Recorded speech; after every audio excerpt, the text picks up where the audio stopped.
मोदी जी, 20 लाख करोड़ के इस पैकेज का कितना फायदा होगा आप सबसे बेहतर समझ सकते हैं, क्योंकि आप ही की पॉलिसी थी जिसके चलते आप कहते थे कि ये पैसा गरीबों के खाते में डायरेक्ट पहुंचना चाहिए।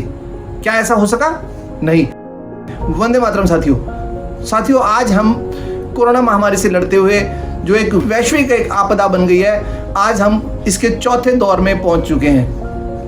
आज हम देख रहे हैं किस तरीके से कितनी भारी मात्रा में मजदूरों का पलायन शुरू हो गया है। कारण सबके पास एक पेशेंस अमाउंट था जो धीरे धीरे खत्म होता चला गया है और आज वो बैलेंस नील पर पहुंच गए हैं और वो एक जगह से दूसरे जगह पर अपने स्थान पर जाने के लिए मजबूर हो गए हैं। इस पलायन को रोकने के लिए आप अलग अलग तरीके के साधन तो करना चाहते हैं मोदी जी। कभी बसेस चलाना चाहते हैं, कभी आप गाड़ियों से उनको भेजना चाहते हैं। मोदी जी, क्या इनके लिए एक व्यवस्था नहीं की जा सकती थी?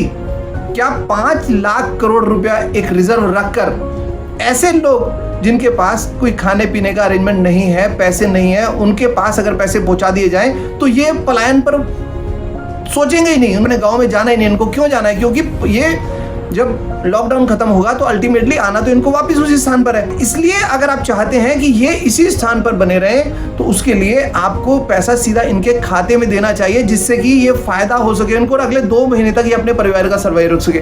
देखिए, 5 लाख करोड़ अगर जब हम बात कर रहे हैं कि 5 लाख करोड़ रुपया, अगर 10,000 रुपया एक व्यक्ति के हिसाब से या एक परिवार के हिसाब से, क्योंकि एक व्यक्ति के पीछे मान लेते हैं कि एवरेज 3 लोगों का परिवार है, तो अगर 10,000 रुपये एक व्यक्ति को पहुंचता है तो इस तरीके से हम 50 करोड़ लोगों तक ये पैसा पहुंचा सकते हैं। और अगर 50 करोड़ लोगों तक पैसा ये पहुंचता है और एक व्यक्ति के पीछे अगर 3 लोगों का एवरेज परिवार है तो मोटा मोटा पूरे देश की मदद हो गई। अब पूरे देश में कोई भी ऐसा नहीं है जिसके पास अगले 2 महीने में खाने के लिए पैसा ना हो।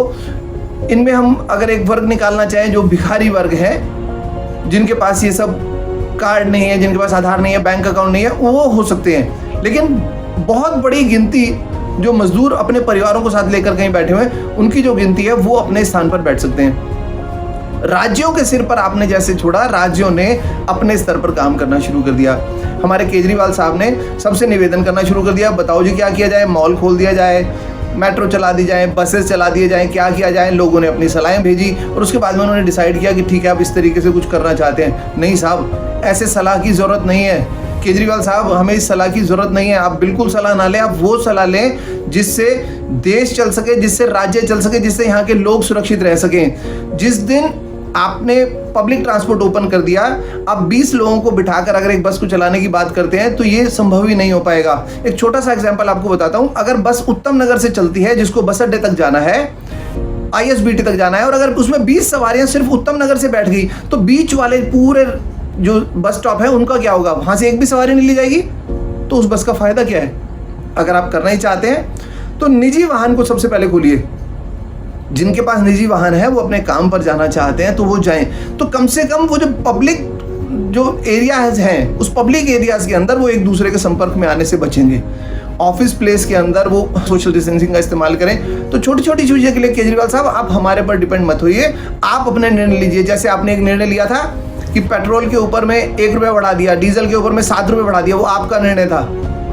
एक्साइज ड्यूटी जो आपने बढ़ाई, शराब के ऊपर में 70% बढ़ाने का निर्णय आपका था, वो पब्लिक का नहीं था। उस समय आपने पब्लिक से नहीं पूछा, तो आज भी पब्लिक से मत पूछो, आज अपना निर्णय लो। मोदी साहब, मेरा आपसे फिर निवेदन है, अगर आप इसका राज्यों को नियंत्रण दे देंगे तो राज्य इसका नियंत्रण सही से नहीं करेंगे। कुछ राज्यों में अभी चुनाव होना है, वहाँ पर वो इसको अपने तरीके से एनकैश करने के लिए कोशिश करेंगे, अपने तरीके से राजनीति करना चाहते हैं। ममता दीदी को आप देख ही रहे हैं, ममता दीदी किस तरीके से आपको सपोर्ट कर रही हैं। आपको निर्णय लेने की ज़रूरत है। आज ज़रूरत है मोदी साहब, पेट्रोल डीजल की कीमतें कम हो, खाने पीने की जो चीज़ें हैं इनके रेट कुछ कम करवा सकते हैं तो ये कम करवाएं। दूध की कीमतें अगर कम करवा सकते हैं तो ये कम करवाई जाए, क्योंकि दूध बहुत तादाद में पैदा हो रहा है। इतने सारे होटल्स जो बंद हैं जहाँ पर दूध की खपत हो नहीं रही है, तो इतना सारा दूध कहाँ जा रहा है? तो अगर वो दूध बच रहा है तो उस दूध को उसकी रेट कम कर दी जाए, जिससे कि आम आदमी तक उसकी जो जेब खर्च है, उसकी जो पॉकेट है, उसके ऊपर ज़्यादा असर ना आए।